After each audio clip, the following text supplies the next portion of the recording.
Tá gravando aí agora.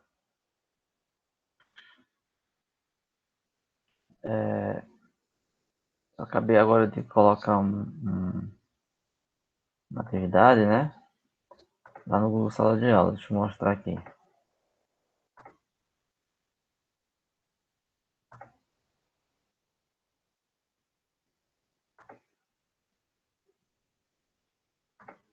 Estão vendo aqui, né? Eu cliquei em atividade.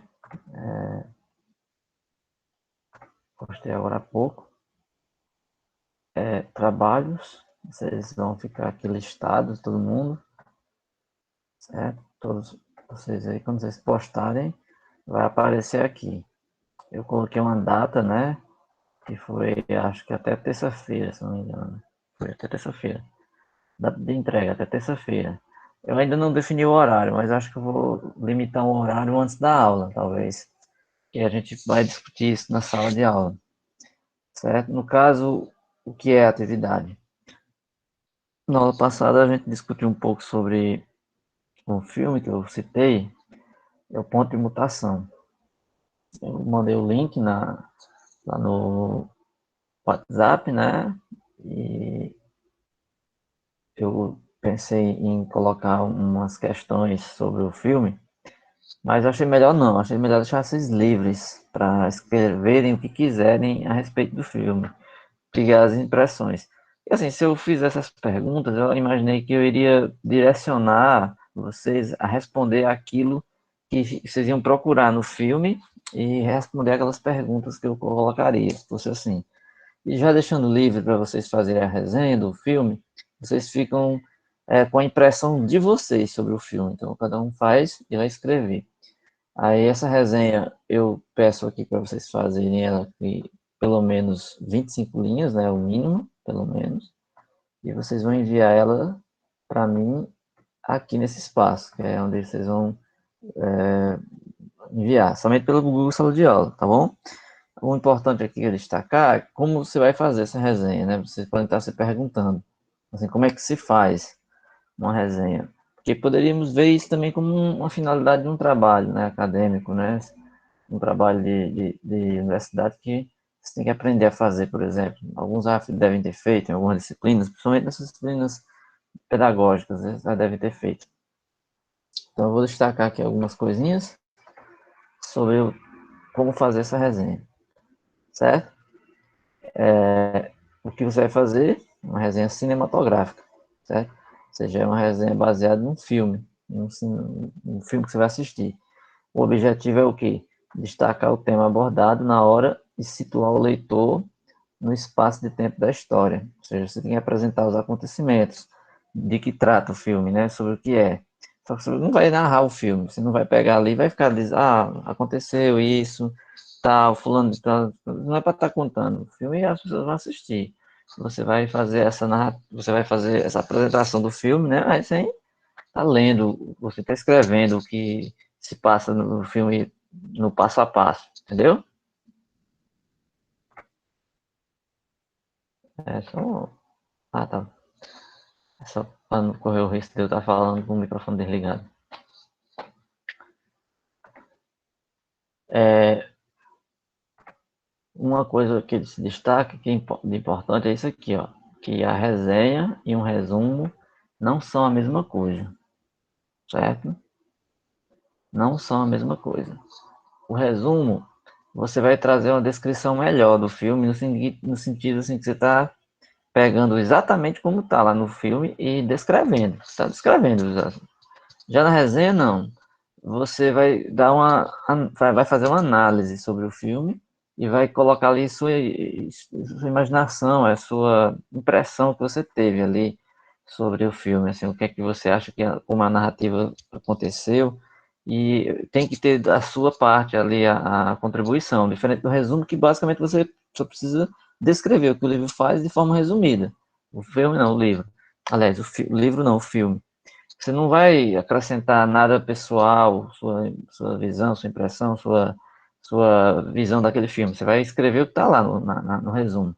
Já na resenha, não. Você vai ter que colocar ali uma interpretação sua tem que colocar ali coisas que de repente o filme não toca diretamente, mas que ele fala, assim, deixa o assunto meio que no ar para que você perceba e escrever lá sobre isso, certo? Aí o passo a passo para se fazer isso é bem simples. Primeiro você tem que assistir o filme, óbvio. Assistir o filme com atenção. Então, se você assistir, você pode assistir pausando, se você quiser repetir uma parte, você não entendeu. Você pode tomar notas, você pode escrever ali alguma coisa naquela hora para você se lembrar de algumas passagens, certo? Principalmente que vocês vão assistir esse filme legendado, então tem que estar bem atento para não perder assim os diálogos. Você pode pausar, anotar, fazer alguma observação nesses diálogos para vocês conseguirem elaborar esse material que vocês vão escrever, certo? Então você tem que assistir o filme, conhecer, saber como é que ele é, do que trata, né? Ter acesso a trabalhos realizados. Ele coloca aqui algumas coisas que não precisa tanto, por exemplo, se possível, ter acesso a outros trabalhos realizados pelo diretor. Assim, não precisa, não é para tanto. Porque você às vezes você diz isso, mas para quem vai fazer uma resenha crítica de um filme baseado no trabalho mais de cinema, né? Por exemplo, um crítico de cinema ele vai ter que fazer isso, porque ele vai ter que saber como é que é o trabalho daquele diretor, como é que ele costuma apresentar os temas, como é que ele aborda ali, por exemplo, vocês, todo mundo aqui, pelo menos a maioria, eu não sei, as pessoas gostam de assistir filmes, e algumas pessoas têm seus diretores favoritos, né, seus estilos de filme favoritos. Aí você percebe que nesses estilos, nesses diretores, há umas características em comum em alguns filmes. É por isso que ele coloca isso. Porque às vezes o filme está sendo contado ali pelo diretor, mas ele tem ali uma característica que ele sempre põe nos filmes. Por exemplo, existem uns diretores bem famosos aí, né, de cinema, que os filmes deles sempre têm algumas características em comum. Tipo assim, tem umas coisas que sempre acontecem, né? Acho que podemos citar alguns, assim, por exemplo, como Pedro Almodóvar, né? Os filmes dele têm umas coisas em comum que você vê esses elementos sempre ali no estilo de filme dele, né? Tem outros, assim, deixa eu ver, tipo, claro, assim, tem vários diretores com características diferentes de acordo com o tipo de filme que ele faz. Eu citei esse aí de drama, né, que é o Pedro Almodóvar, mas existem outros com os filmes de ação, né, que nem o Tarantino, né, que tem aqueles filmes que todos eles têm uma coisa meio violenta, uma coisa assim que é uma característica que ele põe nos filmes. Então, assim, o que ele diz, essa impressão que você tem que ter do trabalho realizado pelo diretor é porque tem isso. De repente ele vai fazer um filme sobre um tema que ele nunca fez, mas ele vai colocar um elemento ali que já é comum em outros filmes dele. Nesse caso aqui não é para tanto, você não precisa ver outros filmes desse diretor, não sei nem se esse diretor é conhecido, se ele tem muitos filmes, não precisa disso. Vocês podem se concentrar mais na impressão desse filme. Podem procurar alguma coisa na internet a respeito do filme para poder complementar. Às vezes alguma crítica de cinema, alguma outra resenha de outra pessoa que tenha feito esse livro. Obviamente, se você para lhe ajudar, mas não para você copiar. Identificar o tema e se aprofundar, né? Isso é o principal. Você tem que entender o tema do filme, assim, do que ele trata. Todo filme que você vai assistir, no geral, você lê ali a sinopse antes, né? Você lê ali para poder saber do que o filme trata. Você lê ali, ele vai escrever rapidinho, aí você tem que identificar aquela sinopse dentro do filme, para quando você for realmente assistir, tá atento àqueles traços principais que ele cita ali, certo? Depois de ver, você vai fazer isso que eu acabei de dizer, ó, ler outras resenhas, críticas, no sentido de que esse material apoia você a construir o seu. Né? Lembrando que é um trabalho seu, então você tem que escrever um trabalho, apesar de usar resenha de outras pessoas, mas com as suas impressões. Esse conhecer o diretor, a gente já comentou, né? É a maneira de pensar, uma maneira de entender as visões apresentadas no filme. Por isso, pesquise sobre a vida do diretor, assista as produções, busque também por entrevistas, texto, tal. Isso que eu acabei de falar. Que assim, ele fala de uma resenha aqui, mas baseada para pessoas que vão, de repente, fazer um trabalho mais profundo. Nosso caso aqui eu não quero isso tanto. Eu estou mais interessado na discussão em si do filme, do que propriamente analisar o filme. Essa resenha aí é como se fosse uma resenha cinematográfica, assim, que você vai ter e analisar o filme como um todo, mas nós estamos interessados mais no tema realmente que ele trata. No caso aí, professor, tenho que assistir o filme e dar uma crítica baseada na minha opinião sobre o fato que está acontecendo lá. Sim, é o que eu falei no começo. Você tem que colocar as suas impressões do filme, entendeu? Não é que você vai fazer tudo baseado nisso. Você tem que identificar o tema. Obviamente, você vai escrever algumas coisas como está realmente no filme, mas não é copiar, não é fazer um resumo, como eu falei aí. O resumo não é a mesma coisa da resenha. O resumo você vai descrever igualzinho no filme. A resenha tem que ter umas coisas suas. Aí você vai entrar com essa parte crítica, que é o que eu vou dizer aqui, ó. O tipo de resenha. As resenhas elas podem ser críticas ou descritivas. Aí vai depender de você. Enquanto as resenhas críticas elas trazem a avaliação do resenhista sobre o filme, as descritivas trazem informações sobre o conteúdo do filme, que na verdade é o que interessa mais a gente, né? É o conteúdo do filme. São descritivas, certo?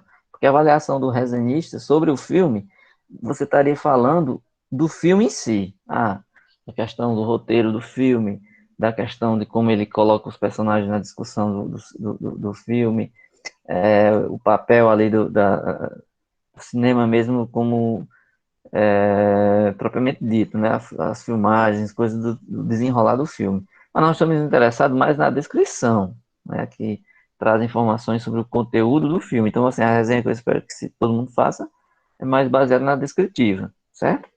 Porque se você ficar falando do filme e perder um pouco o foco do assunto que ele discute, a gente acaba fugindo, porque eu citei esse filme apenas pelo fato de que ele toca no assunto que diz respeito a gente. Né? Então, se a gente fugir dessa temática, acaba que você fica. Você vai destoar, vamos dizer assim, do assunto, que é o que a gente quer. Eu não sei se o senhor já falou, cheguei tarde. Vai ser escrito à mão ou digitado a resenha? Eu quero que seja escrito preferencialmente digitado, porque fica mais fácil para vocês enviarem para mim, né? Mas se por acaso, por uma dificuldade, vocês não tiverem, pode escrever à mão. Aí tira uma foto ou escaneia, de tal forma que fique visível para eu poder ler, né?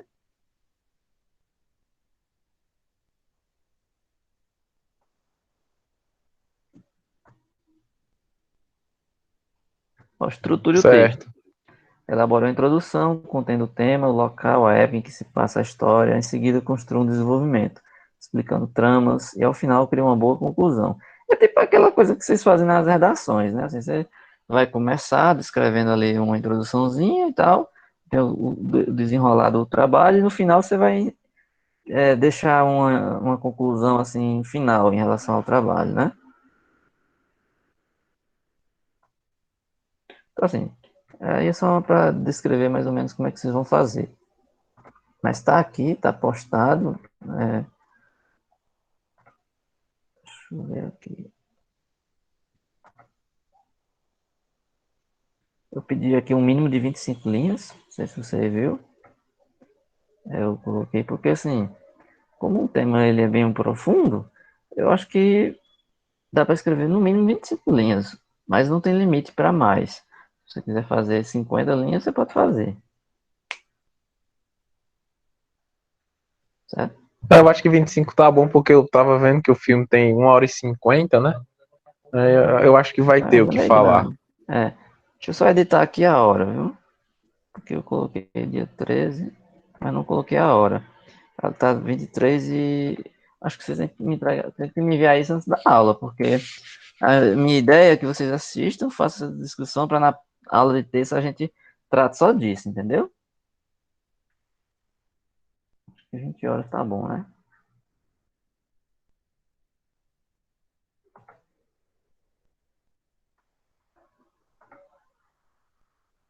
Pronto. Vocês podem assistir por aqui.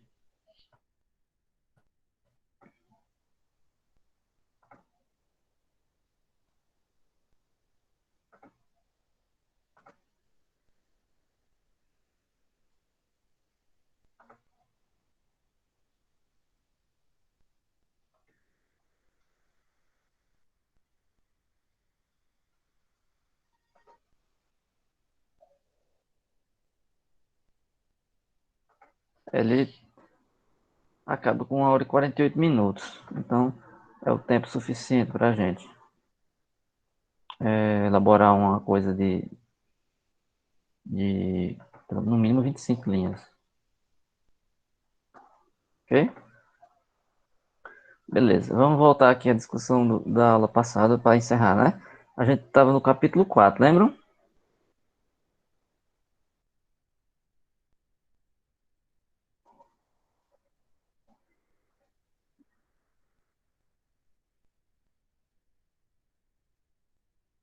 Eu falei desses verbos, né, que tinha lá. Falei que tinha esse quadro para a gente discutir, né?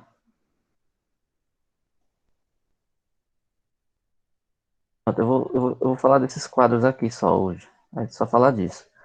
A revisão da bibliografia, essas outras coisas aqui vocês leiam, certo? A Certo. definição dos termos. Esse final aqui, o final, eu vou destacar só o que está nos quadros. Porque assim, eu acho meio chato ter que fazer toda a aula uma leitura assim, do que está aqui, né? Como se estivesse lendo. Então, o que eu sempre gosto de fazer é o quê? Destacar os pontos principais. Aí é interessante que vocês fiquem sempre lendo esse material, né? Sempre lendo. Quem puder imprimir, imprime logo esse e-book todo, que fica mais fácil de trabalhar. Quem tiver um Kindle, né? Se alguém usa um Kindle, tipo esses aqui, ele é interessante que você pode destacar a página, você pode marcar, pode fazer coisas, não sei se alguém tem, ou tablet, né? Se alguém tiver tablet ou celular. No tablet você pode usar, também tem uns programas específicos, você pode baixar PDF, que ele não fecha a tela, né? Você diminui o brilho para durar mais tempo, pode destacar. Se não tiver tablet, se não tiver computador, se não tiver Kindle, mas tiver um celular, dá para ler no celular também. Então faz lá. Esse formato aqui de e-book, ele já facilita para quem lê em Kindle ou nesses aplicativos que você abre para ler e-book no celular. Mas se não tiver nada disso, nem celular eu tenho, aí você vai ver se você consegue pelo menos imprimir algumas páginas, né? As que a gente está fazendo. Dá para imprimir. Certo? Bem, só para destacar aqui, quadro, porque assim, nós estamos na parte de como é que é o trabalho em si, como é que ele vai ser feito, né?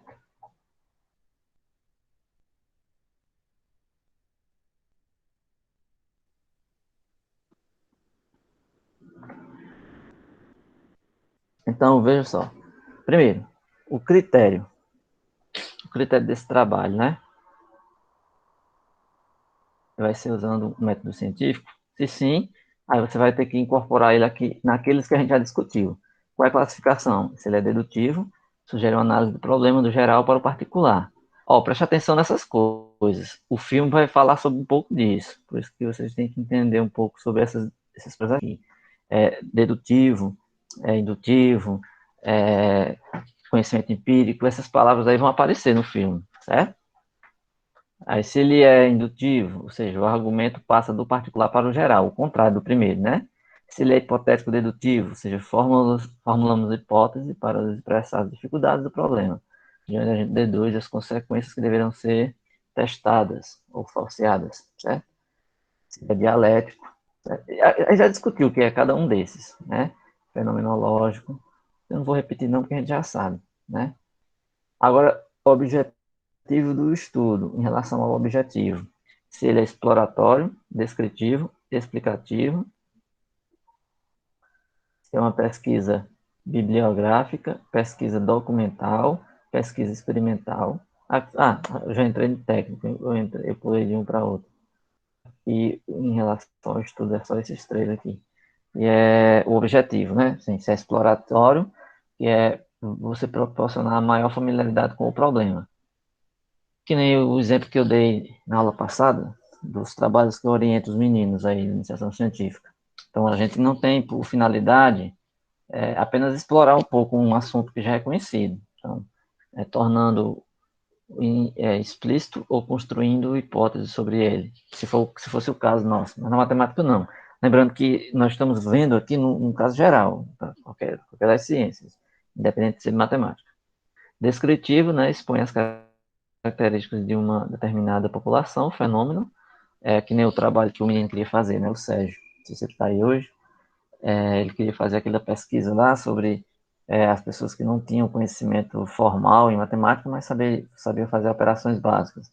Então, você está descrevendo ali um fenômeno numa população que ele iria escolher para coletar esses dados, né? Ó.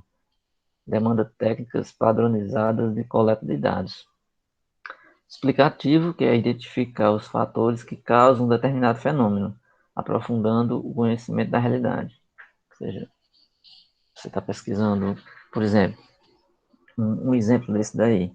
Suponha que numa determinada comunidade surgiu vários casos de pessoas que tiveram um problema de saúde, certo? E de repente só foi local aquele problema, foi só local. Aí foi feito um estudo, um trabalho, né? Que teve como objetivo identificar o porquê daquilo ali acontecer. E a causa era o motivo principal do trabalho, tentar identificar a causa, fazer aquela pesquisa, aquele levantamento, aquele estudo para identificar essa causa. Ok.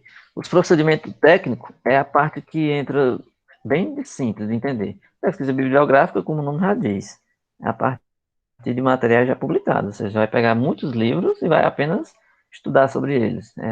Vai pegar tudo que tem sobre aquele assunto ali e vai tentar fazer um compilado.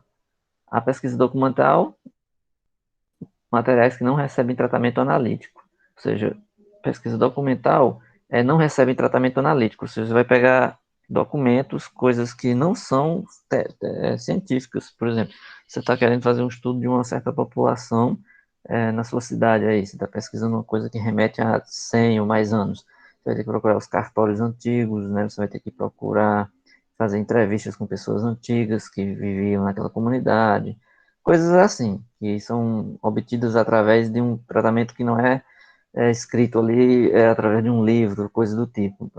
Uma pesquisa que é feita em cima de busca de dados dessa forma, né?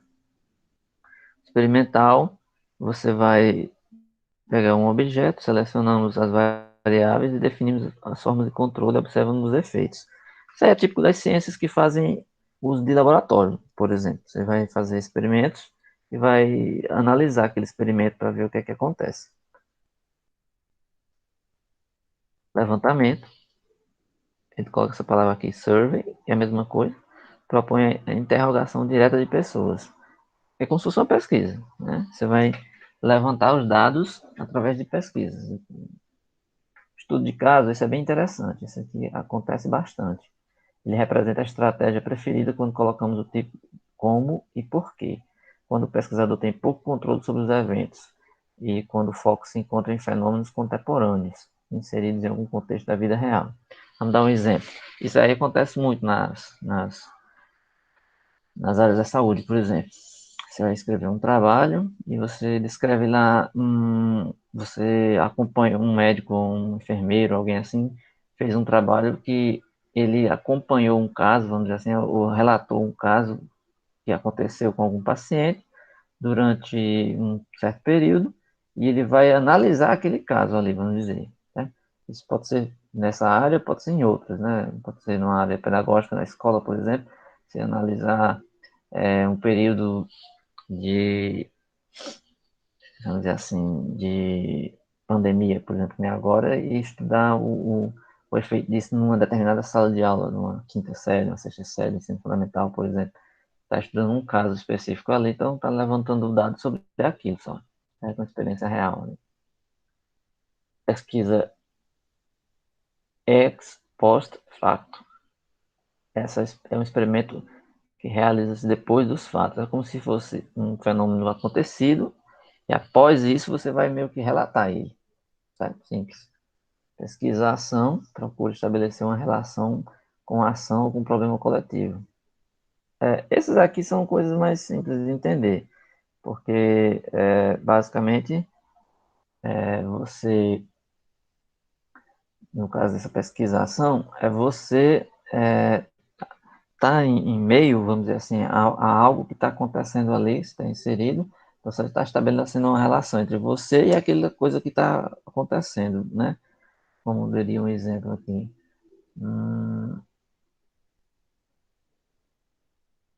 Deixa eu ver, estabelece uma relação com uma ação ou um problema coletivo.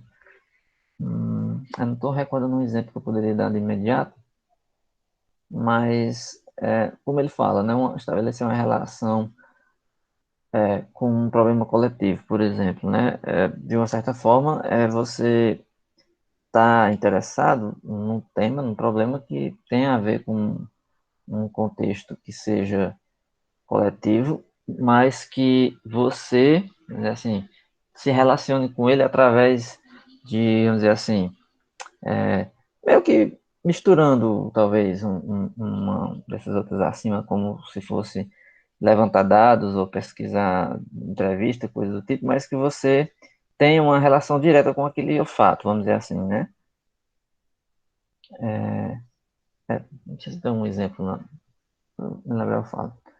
Pesquisa participante, quando é desenvolvida a partir da interação entre pesquisadores e membros das situações investigadas. Claro que umas coisas aqui parecem recair em outras, né? No caso aí, a interação entre os pesquisadores e os membros das situações investigadas, claro, isso vai acontecer em mais de um caso, né? Nesse caso aí, está falando de uma forma geral. Se você vai para uma comunidade indígena, uma aldeia, estudar uma coisa que aconteceu lá, você vai estar interagindo lá, você como pesquisador e os membros das situações investigadas, você vai estar lá. Então, os nomes, apesar deles aparecerem aí, eles podem estar relacionados a mais de uma tipo de pesquisa. Né? Essa pesquisa participante, ela pode ser participante e, ao mesmo tempo, ex post facto, que é depois de que aconteceu certa coisa lá, ou uma pesquisa em ação. Então, elas três podem ser a mesma coisa. Assim, elas podem ter essa ligação, né? Não que uma vai excluir a outra. Essa aqui é importante vocês entenderem em relação à abordagem. Elas podem ser do tipo qualitativo e quantitativo, isso aqui sempre. Qualitativa, o ambiente natural é a fonte direta para a coleta de dados, interpretação de fenômenos e atribuição de significados.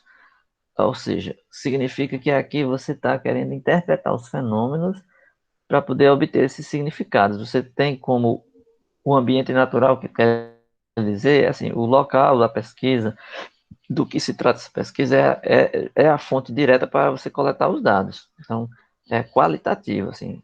A quantitativa, você vai interpretar sempre em relação a números. Ela requer uso de recursos e técnicas de estatística, porque, como o nome diz, quantitativa.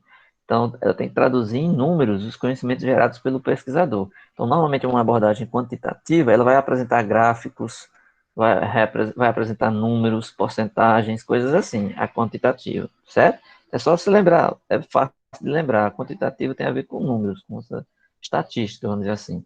A qualitativa não, é sobre o entendimento do fenômeno, vamos dizer assim. Interpretação dele. Clareza. Só pode ter a clareza da questão da pesquisa, só pode ser sim ou não. Procura medir a transparência da informação, se ela é simples ou não de entender. Tipo de questão de pesquisa, como, por quê, o que, quem, qual, quantos, quando, onde ou não especificado, que identifica a questão central da pesquisa a partir do qual será desenvolvido o estudo, né? Porque você está querendo saber uma daquelas perguntas que a gente discutiu lá atrás, a gente já falou desses nomes aqui, né? O que, o como, o porquê, quando, onde, todos eles. Em relação a critério, também ainda tem isso aqui, a utilização de teste piloto ou um pré-teste. Se, só tem duas coisas, ou é sim ou não, se usou ou não usou. Para que isso facilitar o pesquisador a determinação de unidades de análise, métodos de coletas, análise de dados. Nesse caso aqui, acontecem algumas situações. Por exemplo, se você fizer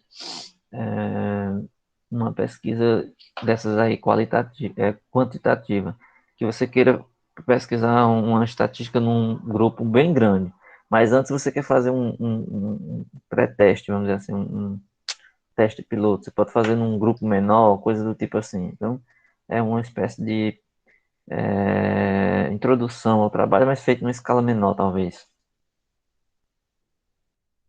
No caso, isso aí é só pra, tipo assim, ele testa em. Vamos supor, não sei, um exemplo aqui. Ele testa um produto, um remédio em um rato, então vai funcionar para todos os ratos do planeta. Ele usa uma pequena quantidade de ratos para, tipo, decidir que vai funcionar em todos os ratos do mundo.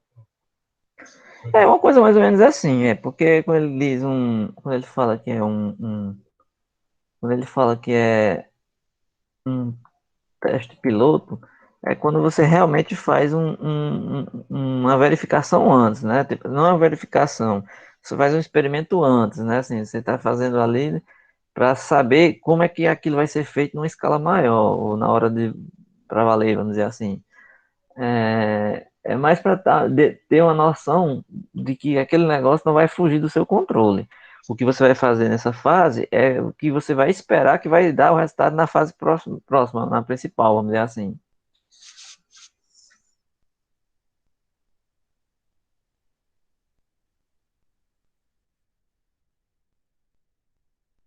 Exemplo, vou dar um exemplo desse.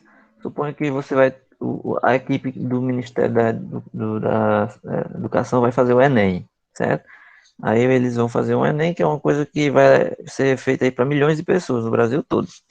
Aí antes do Enem estar pronto, eles de repente querem testar. Querem testar a questão da logística, querem testar a questão da tecnologia, como é que vai ser a prova online, como é que vai ser tudo isso aí. Aí eles de repente fazem um teste, chamado teste piloto, com uma quantidade bem menor de gente, só para testar as coisas que eles vão fazer no global, entendeu? No grupo maior. É isso, o teste piloto é isso. Você fazer para que É um não teste haja. pro teste. Exatamente, para não haver imprevistos na hora de você fazer ele numa escala maior.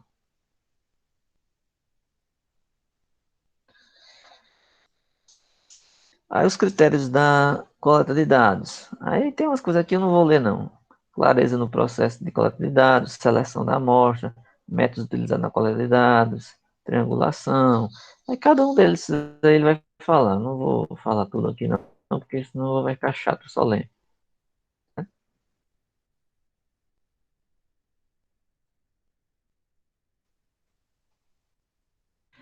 Revisão bibliográfica. Vamos só mencionar aqui alguma coisa.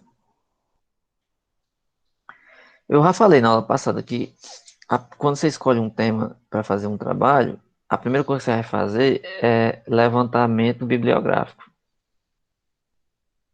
Você vai ter que pegar muito material daquele assunto. Relatórios de pesquisas, livros, artigos científicos, monografias, dissertações, teses.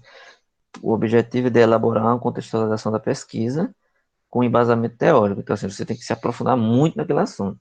Suponha que eu escolhesse um assunto aqui para vocês fazerem um trabalho no final da disciplina ou depois.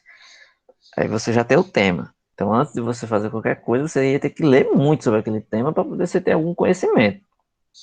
Não é isso que vocês fariam? É, É o primeiro passo, é o certo, né? Principalmente se for um tema que não é do seu conhecimento. Você vai ter que primeiro conhecer ele, né? Para a partir dali você ter alguma contribuição. E dentro dessa bibliografia você ainda vai ter que selecionar o que é que você vai usar, o que não vai. Você vai ter que selecionar aqueles que vão ter mais impacto no seu trabalho. Então você vai ter que buscar identificar aqueles que estão mais ligados ao que você está interessado, ao que você precisa fazer.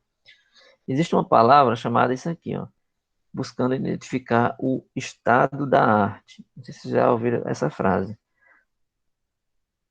Quando ele diz buscando identificar o estado da arte, ele quer identificar o ponto principal, vamos dizer assim, o que é crucial, o que é mais importante aí, certo? É isso que ele quer dizer com isso. O que é que define aquele trabalho, vocês têm que entender isso. Essas providências mostrarão até que ponto esse tema já foi estudado, para você saber quais são os pontos que já foram feitos, para você não ter que refazer coisa já feita, e também discutido na literatura pertinente, ou seja, você também não pode discutir uma coisa que não tem interesse de ninguém. Pertinente é isso. Você tem que estudar aquele assunto, mas de uma forma que ele tenha interesse, não é não? Você não vai escolher um assunto que seja um tema de pesquisa e você vai tratar ele de um ponto de vista que não tem interesse para ninguém, o que ninguém não vai gerar nada, entendeu?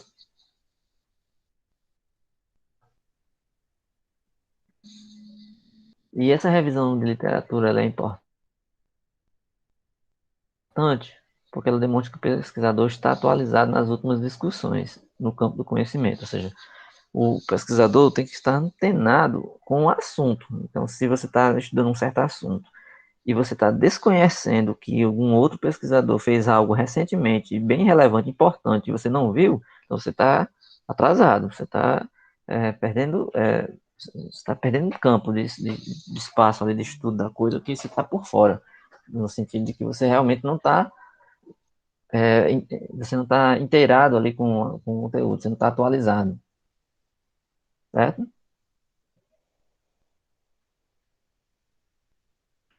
Só uma observação que eu acho que falei na aula passada, revisão de literatura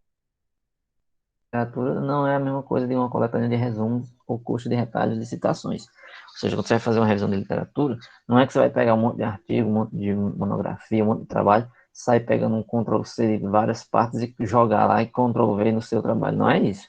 Você vai ler bastante para poder entender aquele assunto. Aí as partes que são em comum, que todo mundo faz, você vai fazer também. E as partes, e vai citar, né? Obviamente, vai citar, vai dizer de quem foi, vai escrever suas impressões, suas palavras, mas você não vai só copiar e colar, não é isso. É utilizar esse trabalho como fonte para o seu, certo?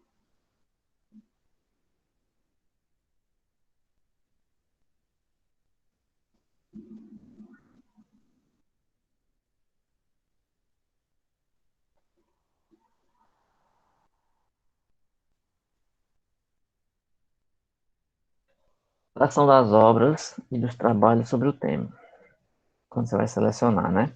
Essa fase é que o pesquisador procura se apropriar dos textos que abordam o assunto que pretende pesquisar. Então, ele deve pegar em livros e revistas científicas, teses, dissertações, materiais, leis, documentos, foto e tal. Aí tem uma coisa que chama fichamento, que é o que a gente vai fazer, por exemplo. Fichamento em relação a um trabalho literário, escrito, né? Por exemplo, eu não passei o filme para vocês fazerem uma resenha, a resenha tem a ver com o filme, né? Você vai fazer a resenha. Mas o fichamento é uma coisa semelhante à resenha, só que escrita, baseado num trabalho impresso, o escrito, não necessariamente impresso, mas um trabalho escrito.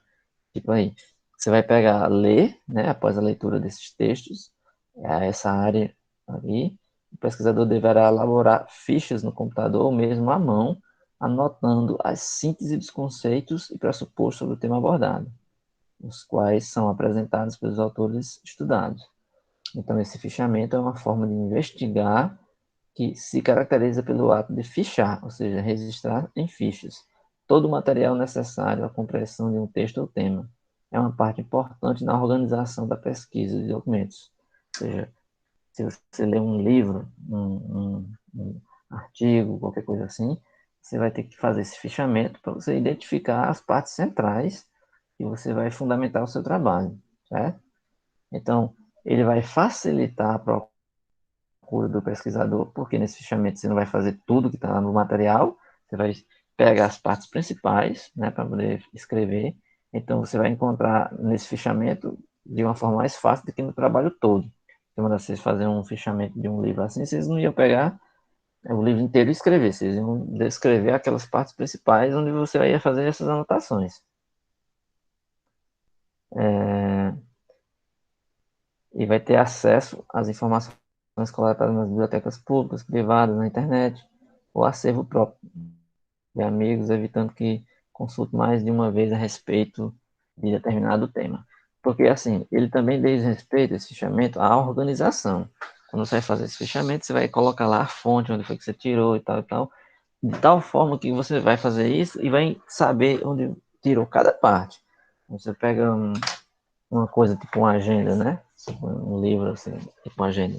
Aí você escreveu, aí lá você vai anotar, tirei essa citação, tal, do livro tal, você escreveu ali aquela parte todinha, escreveu à mão, aí você colocou a fonte, livro Lacatos, tal, página 70, e coisa assim, aí vai escrever. Aí tirou uma citação de um outro, ou uma parte que você pegou da internet, vai dizer, no site tal e tal, se você pegou numa biblioteca, no livro tal da biblioteca, para você identificar todas essas partes aí. E você, tanto vai ser importante para você organizar o seu trabalho para não fazer ele duas vezes e também não perder tempo quando quiser procurar uma coisa específica. Você vai olhar no seu fichamento e vai saber onde é que você fez, onde é que você encontrou, onde é que ele está. Você vai saber, vai achar ele fácil. Tanto também é importante no sentido de você também comprovar de onde você tirou também, certo? Então essa ficha aí que ele fala, ela tem um cabeçalho, referência bibliográfica, você tem que colocar onde é, corpo, o texto, indicação da obra, ou seja, quem deve ler e o local onde a obra se encontra. Você coloca sempre nele as principais informações para que você saiba tanto citar seu trabalho, se precisar, citar tudo direitinho onde você pegou, quanto você saiba encontrar se você precisar novamente.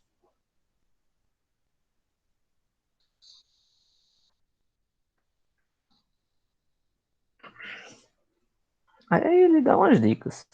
Eu não vou falar, eu vou deixar isso para vocês lerem, porque eu vou mandar vocês fazer um fichamento, certo?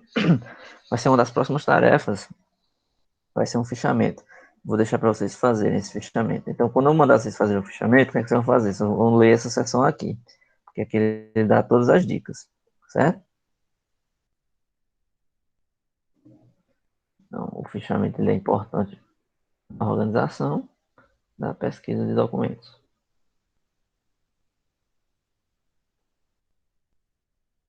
Então, ele dedica uma parte bem generosa a só falar de fichamentos, ó, né? Ele dá uns exemplos, ó.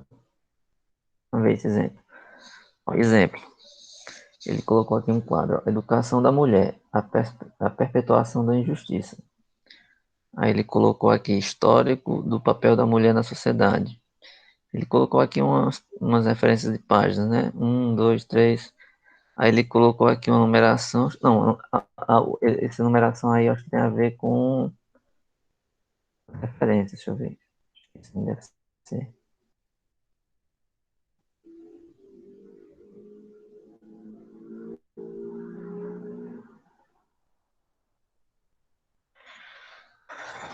Ele colocou aqui as fontes, né? Ó, Pérez Maria Amélia, Breve História do Feminismo no Brasil. São Paulo, Editora Brasiliense, 1993, página 181. Aí ele colocou aqui todo um texto. Então, está bem documentado aqui, porque ele está dizendo o título, né? Está dizendo o nome do livro, todas as referências que ele precisa depois para encontrar, tá certo? Esse 1, 2, 3, 4, 5 aqui são essas coisas aqui, aí, ó. É o título, aqui, o título é esse, Educação da Mulher, Perspectiva, a Perpetuação da Injustiça. O 2 é a seção primária do trabalho. Aqui ele está dizendo que como se fosse um capítulo, vamos dizer assim, o tema que ele deu. Aqui é o tema geral, história do papel da mulher na sociedade. Ações secundárias e terciárias. Aqui ele não deu um título, ele quer dizer assim, vamos supor que dentro dessa seção maior, ele abriu uma seção menor. Aí ele coloca um nome para essa seção menor e aí numerou aqui. O 3. E o 4, ele chamou de numeração do item a que se refere o fichamento. Numeração do item a que se refere ao fichamento. Ele só deixa um espaçozinho aqui para você numerar, certo? Já deixa aqui, porque de repente você está fazendo vários fichamentos, aí vai ter um número aqui para esse fichamento, certo? E por último, comentários, anotações do pesquisador sobre a obra registrada, que é isso aqui, esse texto aqui todinho, o pesquisador escreveu dessa obra, ele tirou daqui, mas ele escreveu aqui a impressão dele. Aqui foi um modelo, né? Como se fosse uma fichazinha mesmo. Tipo uma ficha dessa, como se fosse uma ficha de uma biblioteca, como se fosse uma ficha dessa de saúde. Ou seja, vem com um cabeçalhozinho para você colocar o nome, as subseções, o número da ficha, e o resumo que você vai escrever aí no espaço que você tem, certo? Aqui é uma outra ficha de resumo ou comentário. É mais ou menos a mesma coisa, certo? Ele vai colocar o título e tal, bem semelhante. Aí ele vai dizer aqui novamente a mesma coisa. Só que ele diz que tem dois tipos de resumos, né? Aí ele vai dizer que é o informativo e o ativo. Lembrando que o resumo é diferente no sentido de que, na maioria das vezes, o resumo ele vai conter partes do autor, do pesquisador, mas diretamente como está feito no trabalho. Né? Assim, ele vai resumir uma parte ali utilizando do jeito que está no documento, ó, do jeito que está lá, o informativo, as informações específicas contidas no documento. Então, nessa ficha, nós podemos relatar sobre objetivos, métodos, resultados, conclusões.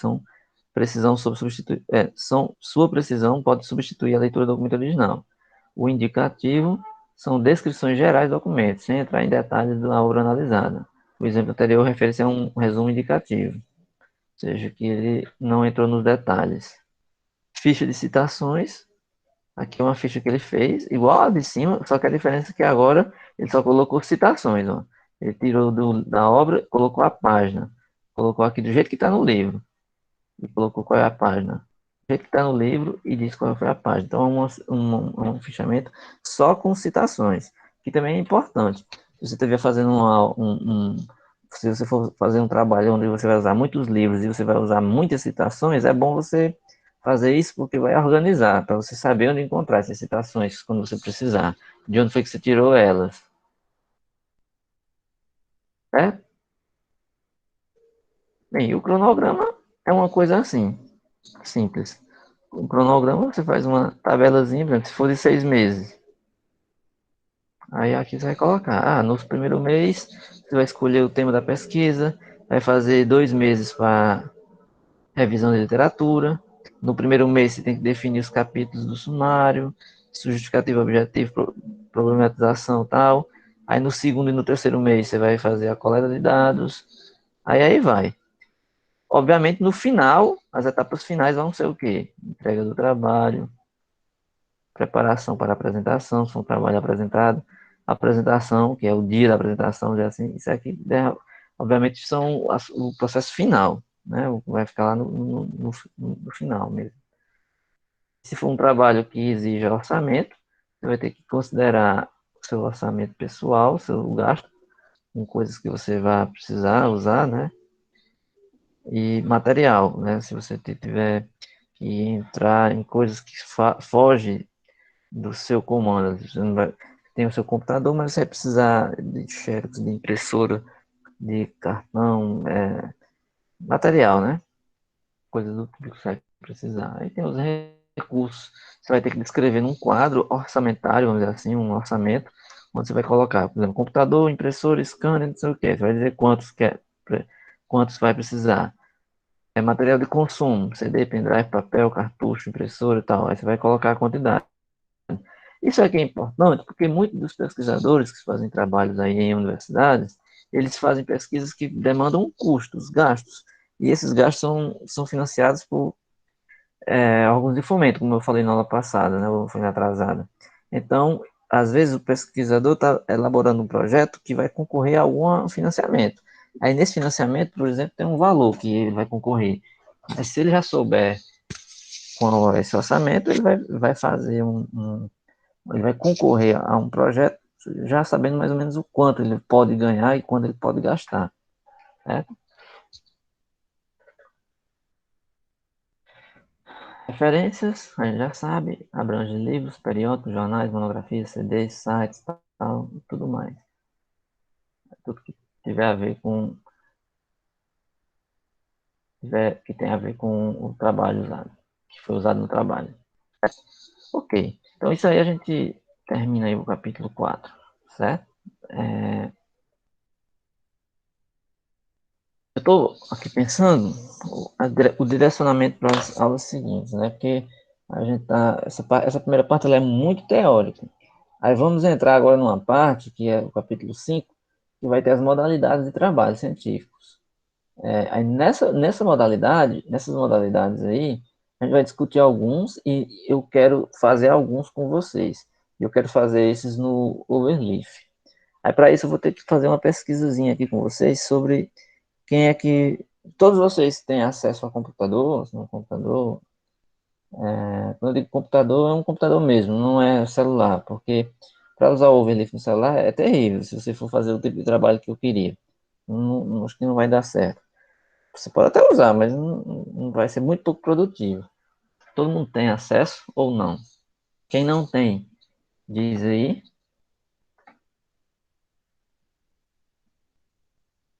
Se ninguém disser, é porque eu entendo que todos têm.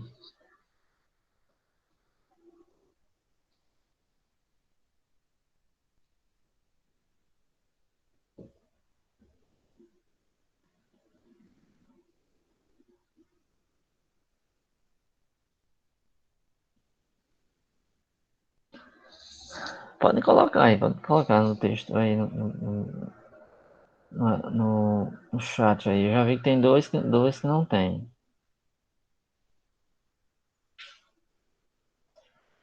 Aqui a gente tá com 12. Ah, não, eu tô aparecendo aqui, eu acho que são 10 alunos. 1, 2, 3, 4, 5, 6, 7, 8, 9, 10. Aqui tem 10 alunos. Claro, a turma toda não está aqui. Se eu não me engano, a turma tem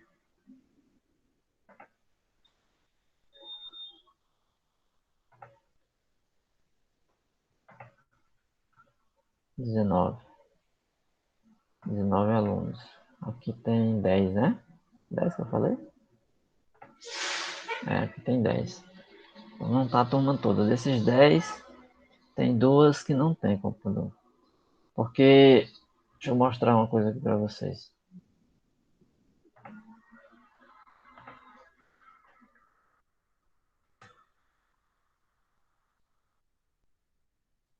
O Overleaf é uma plataforma que você pode fazer trabalhos científicos. Né? Eu tenho um exemplo aqui, né? Aqui a gente tem o Overleaf. No semestre passado eu fiz isso com os alunos. Eu ensinei eles a usar o Overleaf.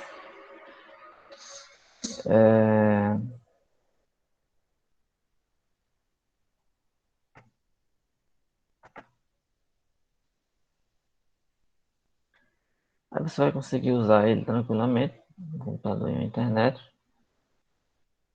A gente vai fazer uma coisa assim, aí você vai digitar aqui, vai gerar o PDF aqui do lado e vai ter os modelos de trabalho. Por exemplo, esse modelo que eu fiz aqui, para a MTC do semestre passado, tem uma capa,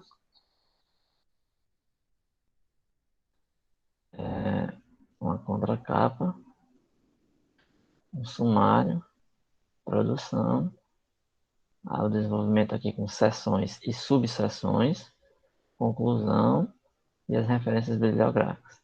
Só que esse formato aqui você pode definir do jeito que você quiser. Você pode fazer um formato para artigo, como está aqui, ó, em cima. Você pode fazer um livro. Eu iria apagar isso aqui. Fazer formato de livro. Quando você clica no formato de livro, você vai alterar o trabalho aqui, ó. Já vai ter uma outra cara, ó. O sumário vai ficar diferente. Aqui ele vai ficar colocando uma página centralizada mais para a direita aqui, e outra mais para a esquerda, porque ele entende que você vai imprimir esse livro e vai ficar com aquela cara de livro mesmo, certo? Aí você pode colocar artigo, você pode colocar é,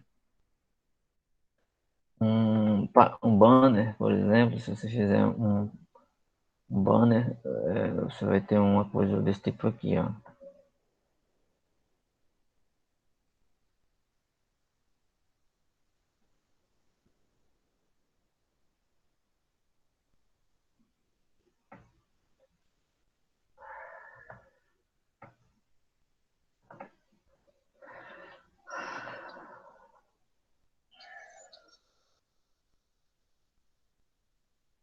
Esse aqui não funcionou não. É um teste, peraí.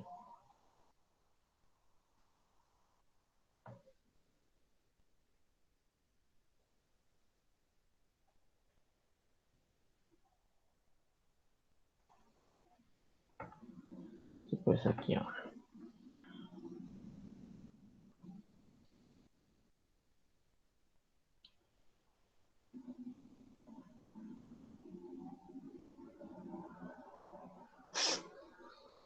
No caso, o Overleaf, ele precisa da internet. Você vai digitando e compilando na internet.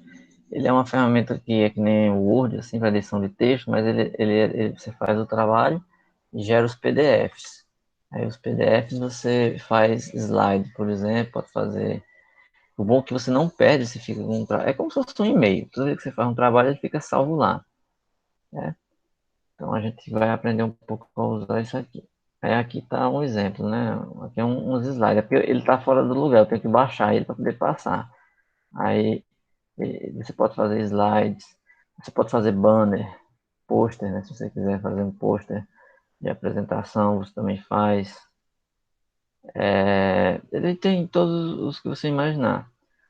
Exemplo, as listas de exercícios minhas eu faço aqui, ó. As minhas listas de exercícios com os alunos, eu posso fazer aqui, ó. A gente faz lista de exercício, a gente faz prova, a gente faz essa lista de exercício aqui com esse modelo aqui.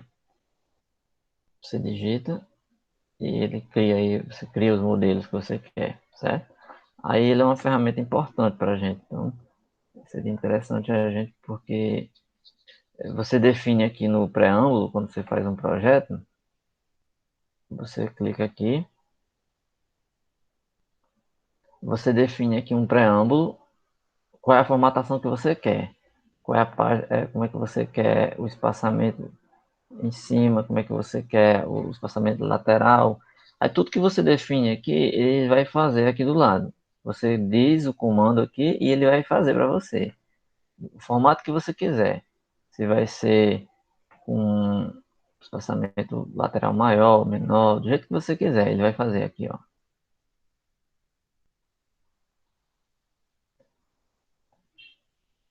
Aí, no caso, se você estiver utilizando as normas da ABNT, por exemplo, você vai só pegar e definir lá em cima quais são os limites que você quer, tanto para as margens direita, esquerda, superior, inferior, qual é o espaçamento entre linhas, você define tudo lá em cima e só vai fazer o trabalho. Diferente do Word, que você tem que estar se preocupando em dar um Enter ou botar uma página a mais, ou uma figura, e ele desconfigurar o trabalho.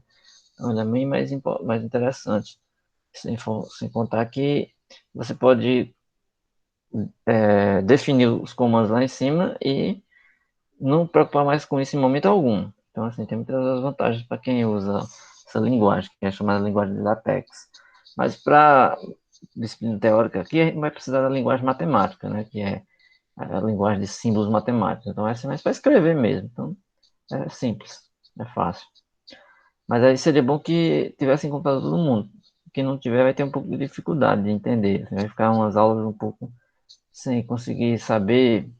Porque assim, meio que tem que praticar, né? Então dá para assistir às aulas, dá para entender, mas se não praticar, acaba não conseguindo desenvolver. É isso aí. É, alguém tem que perguntar alguma coisa?